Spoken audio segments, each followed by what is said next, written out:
those act like, I feel like Johnny Depp is one of those actors where he just throws himself in every role, and it's just, who is the real Johnny Depp? Nobody knows. I have this weird thing, I swear. I fall in love with characters and stories. Like, I just watched Once Upon a Time in Hollywood, and I was like, oh my God, I want to be there. Like, what is it, like the 70s, the 60s, 70s? Late 70s, yeah. Like late 60s, early 70s. And I really love how they finished the end of the film. You know, I'm happy they didn't tell the story as how it happened, because it's so sad. And like that end of it just made me tear up, because I'm like, I know that's not how it happened, but maybe in an alternate universe they were alive and that didn't happen to them. I don't know. In the cool of the evening, when everything is getting kind of groovy. In the cool of the evening, when everything is getting kind of groovy. I call you up and ask you if you like to go with me and see a movie.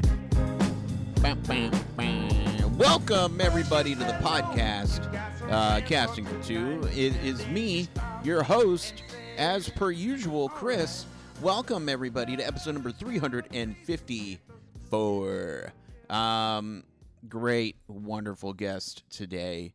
So happy to have my guest on today. Before I tell you who my guest is, even though you probably already know who it is, because if you've clicked this episode, it says her name.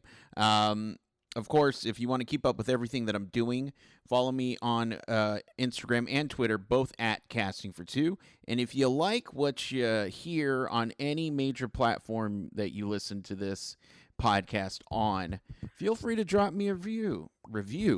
Did I say view? Well, yeah, views and reviews.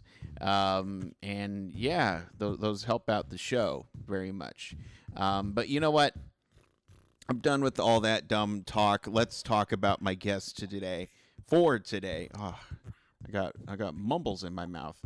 My guest for today is a wonderful actress. She's just, I had such a good time chatting with her.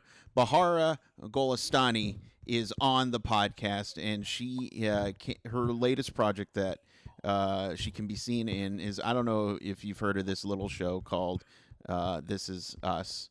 I'm not sure. I'm trying to get the word out on this little show. But she did a couple episodes, and, you know, it was just so much fun to chat with her. She's going to be in a Michael Bay movie. And I don't have enough good things to say about her. So I'm going to stop talking, and we're going to get into this episode, all right? So everybody sit back, relax, and Chris. Oh, wait. I don't do that anymore. Take it away, Bahara. How are you today? I am doing well. It's kind of a slow morning for me, which is kind of nice. Yeah, that's always nice sometimes, right? Yes. I have a normal job where we have to do trainings and stuff that are optional, and I just started doing them just because I was that bored. Well, I totally can get that. I'm in the middle of episodic season, and some days I'm really busy and some days I'm not. And to be honest with you, it's nice to have some time off sometimes, but it's also nice to just stay busy, because it's just very exciting, especially in my world of where we're consistently creating new things. It's just a lot of fun. It's all, you know, I think my job is so much fun, just consistently creating new stuff and being a part of storytelling. Yeah. Yes. Yeah. What's the longest you've ever worked, like day wise? Have you ever done a 24-hour? Actually, you know what's crazy is that I worked on a movie Metal Man, which I was like 18 years old. I had like a feature in there, and I didn't have any like crazy lines or anything, but that was one of the first films I ever did with Luke Wilson. And I don't know how, because we were not SAG actors. I was there for 14 hours that day. Oh. Yeah, and that's just insane, because by SAG contract, I think that there's like certain rules, but I think those rules didn't apply because this was a long time ago, one, and two, I was not SAG affiliated at the time. Mm-hmm. So I think that was probably like the longest day that I've ever had on set. But anytime you do film work, I think movies take the most time. I mean, I've been on set for 10, 12 hours a day. And plays, because I started my career in theater, and whenever you're rehearsing, it could be long hours. No, I agree. And, film is such a, it's not a precise thing as far as time goes. Like, okay, we have 4 hours to shoot in this location, but you start, maybe like 2 hours later because of, X, Y, Z complications. Exactly. It's a lot of sitting around a lot of times. You're sitting in your trailer, you're getting your makeup and hair done. Then, you're waiting for them to set up a shot, and then that takes a couple of hours. And then, I always have such tremendous respect for the crew, because actors, we don't realize that we're, not to be rude to actors, but we are not the biggest part of everything. We are. Right. We do tell the story, and we do bring these characters to life, and people fall in love with these characters and these stories. But, it's the people behind the scenes. Right. It's the ADP pull, the directors, the producers, the crew, anyone from makeup and hair to even craft services. They work very long hours, and they work really, really hard. They're very, very involved. So those are the people that I think that have the longest hours. Right. And you kind of hit on something that I try to preach a lot of the times, is because we live in a culture. That sentence just made me throw up because how pretentious I sound. But we live in a culture that is very much very judging. And, when something comes out, oh, I hated that movie. Oh, I hated that television show, whatever. I always hate when people do that, just because, look, if it's not your cup of tea, that's fine. Right. But you got to take into account that people worked hard on that individual project, whatever it was. So for you to just say, oh, I hated it, and it's like, well, at least give up some respect. Absolutely. I agree with you. No, for sure. I mean, I work on sets all the time, so I know how much work goes into, especially now because there's so much going on. I mean, Hulu, there's Netflix, there's YouTube, there is Sony now, and Apple. Everyone's coming up with their own shows and series and films, and there's a lot going on. There's a lot to watch. And so people are very mean sometimes, for sure. Yeah. So I think if we all just enjoy everything, then the world would be a happier place. But absolutely, that's crazy talk. I realize that. Hey, I don't think it's crazy talk. I think that if you can make a little bit of a difference every single day, you'd be surprised of how much difference you're making. Well, I appreciate that, and I'll keep preaching the word. And then you mentioned doing theater acting. Yes. Was there a difference for you going between theater and like television, TV work? So what was really, really great is when I was in drama school for years that I was there, at the end of, I think it was the last 6 months before I graduated, we had a on-camera class with a wonderful teacher who was very much involved in teaching us the process of filmmaking, TV and film.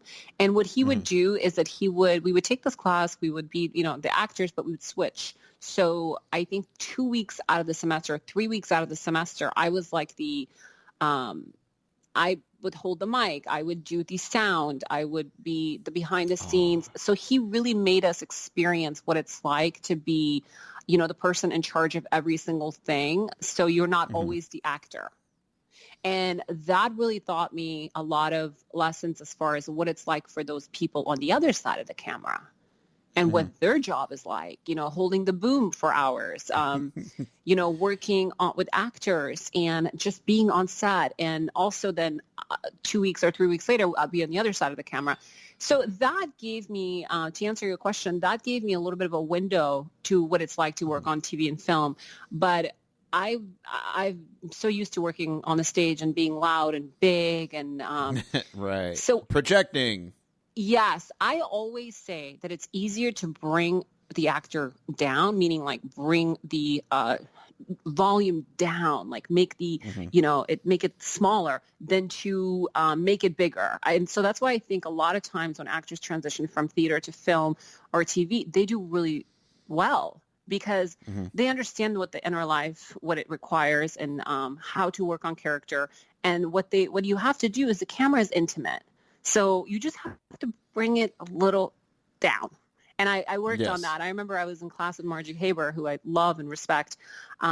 She really worked with me on camera. And I would come in and she would give me some sides. And, I would do this audition and I would, it'd be too much, And I remember she would be like, Bahara, it's really great, but can you just make it intimate? It's camera is intimate. So just be. And you already have it.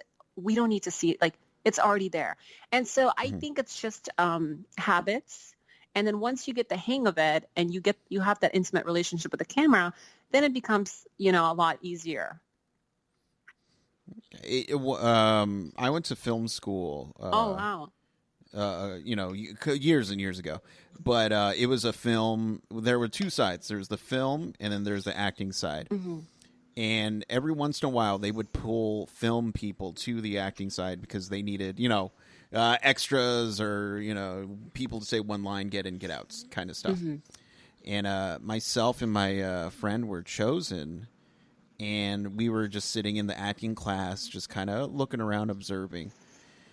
And, we didn't know what we were doing because this is, they had months and months of training and, all this actor prep. And we were just standing there like, I don't know. and so the teacher, he looks at us and he says, you see what they're doing right there? And everyone looks at us and like, see, that's what you need to do. You need to do exactly that. And they immediately started writing everything down. And we're just, what's going on here? Wow. And, it was fun though. Yeah. I always say, I don't look at it any time I'm working. It's a job, but I love it so much and it's so much fun for me. So I'm very lucky like that. So when it comes to character, what sort of things do you do to get inside a character's headspace? Well, I approach things, it just depends on the script and the character. You don't always, approach everything the same way, I think. For me, I really like to, when I get the script, is I read it at least 10 times. I sit down and the first thing I do is I have, my tea or my coffee, and I will sit there and I will read the script. If I have a lot of time, I'll read it 20 times or even more. And I just like to read the script from beginning to end, getting familiar with the story and the theme and what's going on. And then once I do that, I start to create, I always have secrets. So my character will have secrets and I create these moments. And, every human being has, we all have secrets. We all have things that we don't want other people to know that we mask. So I try to create these intimate things about the character that nobody else would know, but I would know. Mm-hmm. And then what I like to do is, it depends on how much time I have, to be honest with you, because with film, you only sometimes, with TV, you only have about a week sometimes or 2 weeks, or if it's a pilot. I haven't had the pleasure to do a pilot yet, which, I can't wait to do one. Depends on how much time. Usually I only have a week or two before we're shooting. So if I have a whole week or 2 weeks, I work on character. I will find things of the character, items, clothing, shoes, and not to sound a little creepy, but I will dress like my character and I'll be her for 6 hours of the day.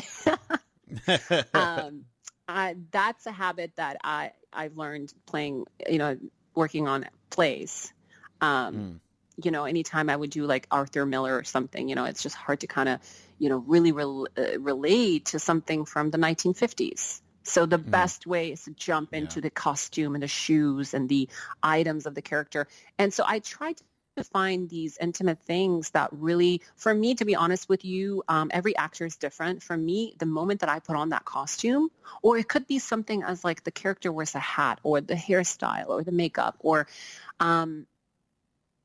if it's, if I'm playing somebody who's athletic, like their hands, it's all about, for me, is to really feel like it's real. And then developing the inner life. I start with the inner life of the character and what did they go through to be, and what is their message? What does she want? Yeah. And why do I want what I want? And then from there on, I create her background story. And obviously there's other million things that I do, but obviously depends on how much time I have, depends on the script, the character, and etc.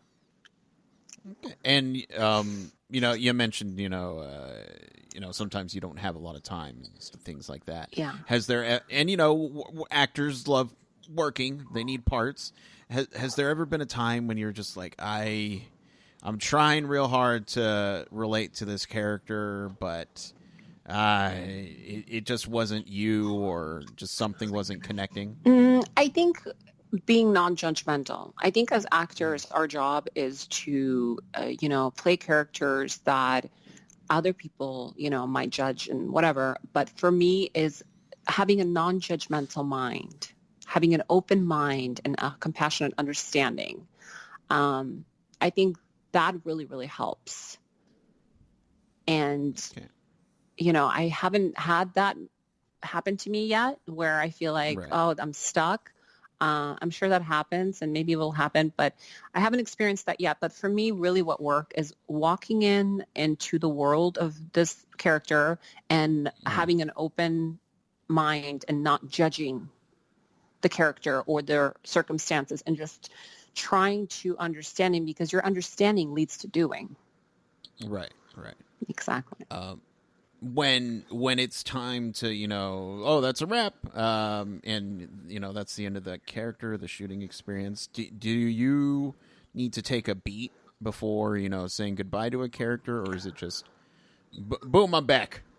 I always miss I feel like I developed these intimate relationships with these other characters in a play or a film, and I always miss the world. And I don't know how out of a way to put that, but I kind of miss the world of it. Yeah. So I'm like, it's like a feeling, you know what I mean? It's I remember when we did Father's Day, it was a play, and I loved all the actors. I literally, missed that family dynamic that I had with them every single day. Like, our fake apartment on the stage. I miss the friendships, it feels really real. And definitely, I think there is something about each character, and some maybe more than others, but I always miss them. And sometimes I think about Friends, like the show Friends, one of my favorite shows on TV ever created, Friends.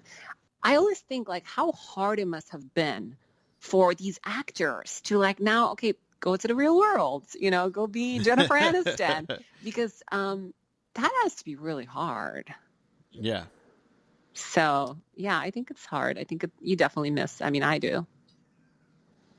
It's always funny with these actors who do these characters that become beloved and things like that. But at the end of the day, it's like, I don't know how to be me, or what world do I live in, stuff like that.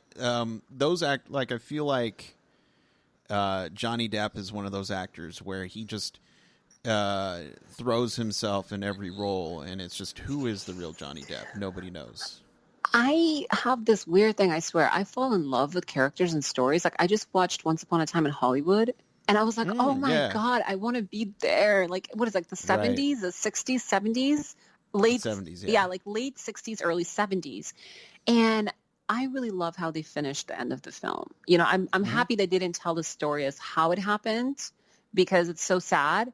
And like that end of it just made me tear up, because I'm like, I know that's not how it happened, but maybe in an alternate universe they were alive and that didn't happen to them. I don't know. But I kind of fell in love with the world of the show. And yeah. So I'm like, I want to watch it again and again and again. I didn't grow up a huge Tarantino fan. Yeah. But, that's because I was a young kid. But I have a huge appreciation for the worlds that he creates, even though they're based in real life. Yeah. But, of course, it's through, his eyes. And, that movie was just great. It's so unique, It's so unique. And I just say, I would love to see Brad Pitt and Leonardo DiCaprio on the screen together, like, all the time. It's so entertaining. I'm like, can we do this again? I love them together. Brad Pitt had like the way he was playing that character, the look of him, I was just yes, yeah, Yeah, I was all for it. good one. Yeah, It was a all long right. movie Well, too, but I enjoyed it.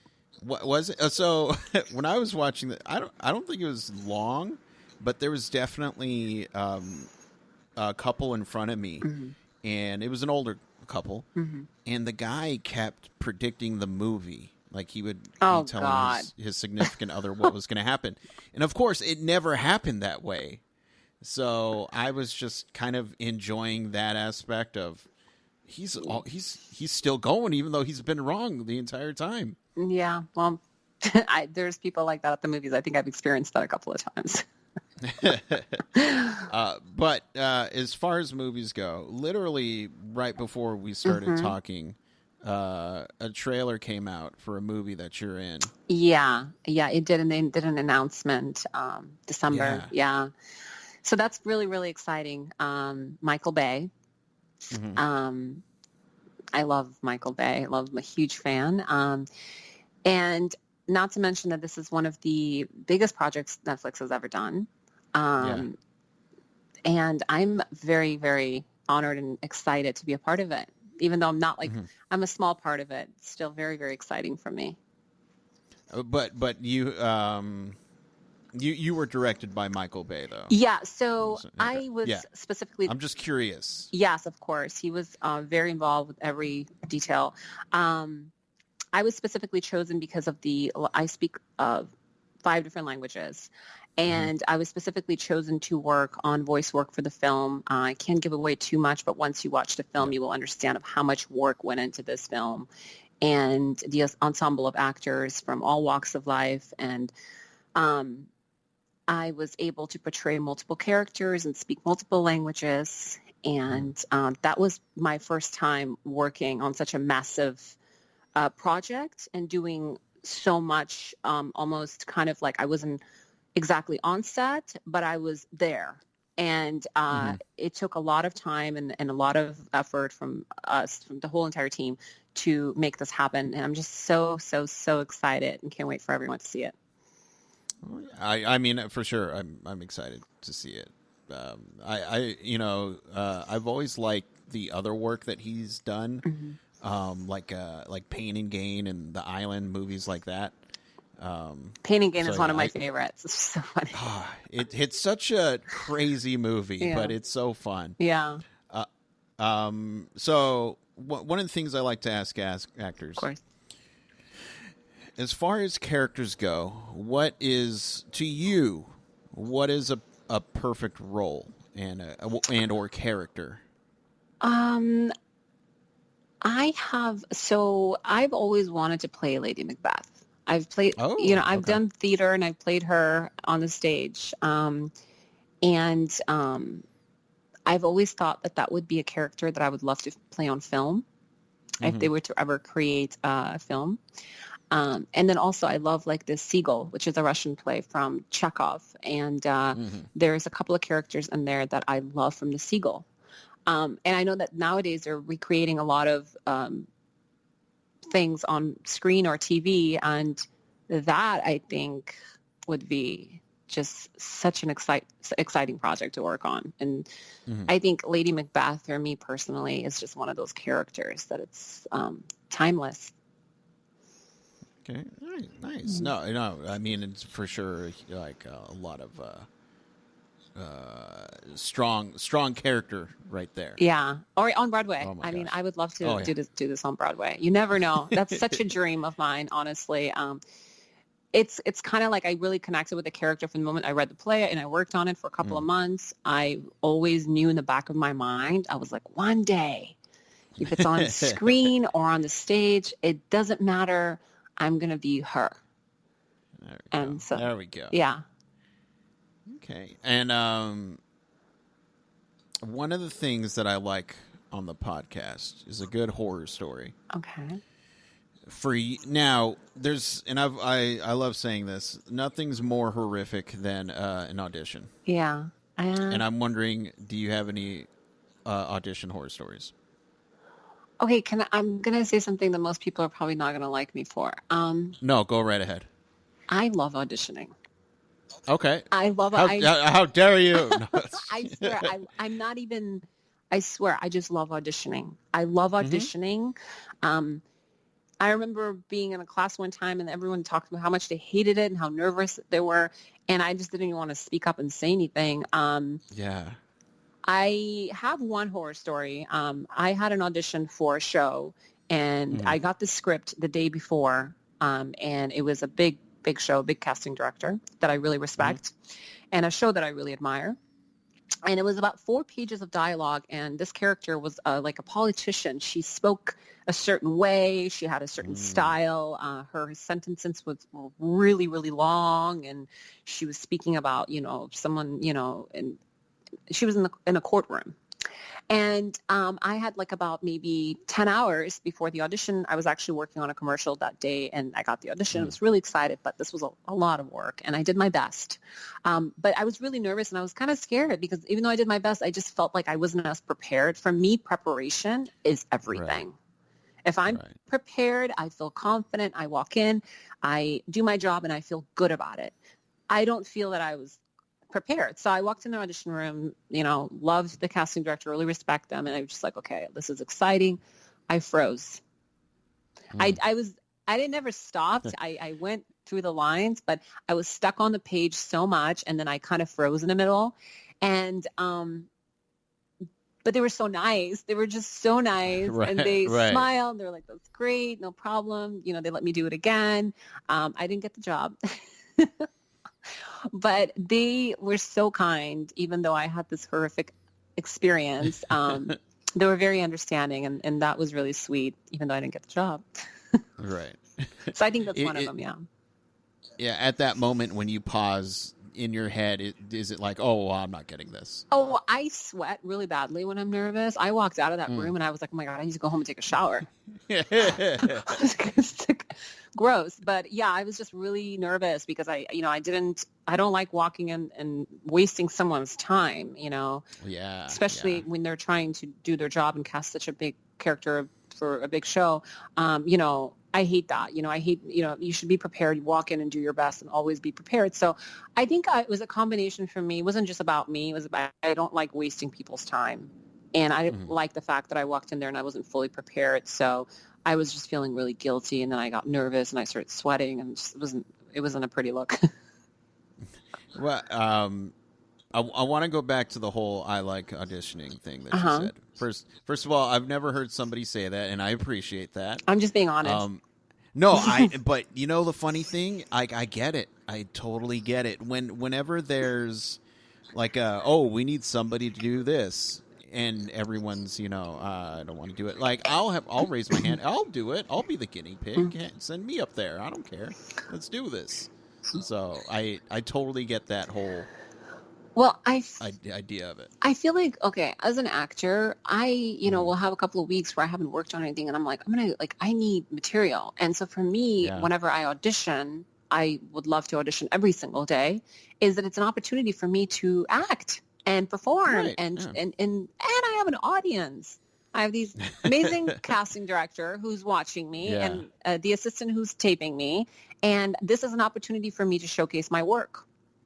Whether you get the job or not, you have the opportunity to showcase your work and work on a character. And for those 10 or 5 minutes, you get to be this, awesome character. And, I think nowadays, especially, there's a lot of great material written for women and very strong female characters. And I love to tackle that. And it makes sense because maybe if you didn't get that job, they recorded your audition and they'd be like, oh, she might be good for this. Yes, that's always a hope. She will make a great Lady Macbeth. No. Oh my God, yes. But for the people at home who would like to keep up with everything that you do, oh God, you're also you have guest star roles on a guest star role on This Is Us. Yes, which is. Are you a fan? Do you watch the show? Come on, Chris. Tell me. Here's the thing. I do like the show. My mom ruined it for me the first season. What? because she told me what happened, and I was so angry. But it's a tearjerker, and I need to emotionally prepare myself sometimes. You do, but what's the beauty of This Is Us? Okay, so I've seen the show, not just because I'm in it, but I've seen the show probably 3 to 4 times over and over again. Yeah. Sometimes I miss the characters so much that I'll play it in the background. Aww. Yeah, I just miss the world. I love their dynamic. I love the characters. You fall in love with them. You relate to each one of them. It's almost like in different times of your life, you relate to each one of them in a different way. Like you can relate to Randall at some point, or one of the other characters when they're older. It depends, and all the flashbacks and everything that they do, the present, the future. And I think it's one of those shows that you can watch all over again and still be glued to the TV. No, yeah, and just the caliber of storytelling that is on that show.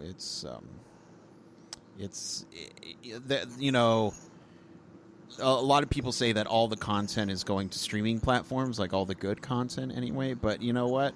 This show is still going on network, and it's got great cast and great storytelling. So yeah, very exciting. But that was fun to do. Oh my God, I've been a fan of the show since day one, and I know that people sometimes say that, but I've truly been a fan of Dan Fogelman since day one, and the whole entire ensemble of the actors. It was just amazing. I loved working on set with everybody. I mean, there's a reason why this is one of the best shows on TV. Because I had the chance to actually be behind the scenes and watch and be a part of the family for that time. And it's incredible.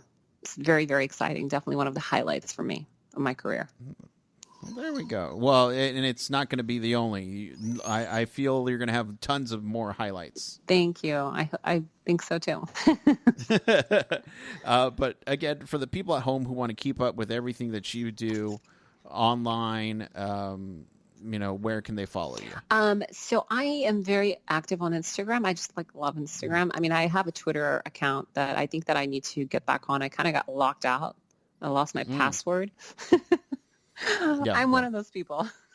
So I need to get back on Twitter. But I love Instagram. I think it's, there's always it's fun. And so I'm very active on Instagram. It's just Bahara Golestani official.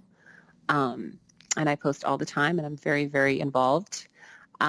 As of right now, that's one of the social media platforms that I'm always checking and posting. Just like I said, I want to get back on Twitter. Hopefully maybe today I'll go and try to recover my password. And my Twitter, I think it's just Bahara Golestani.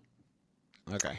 Yeah. So that's, and I think you guys added me earlier on Instagram, right? Because I think I followed you back. Yes, that is correct. Yeah. That's correct. But no, thank you so much for the wonderful chat. I feel like we could dive more into character. Of course.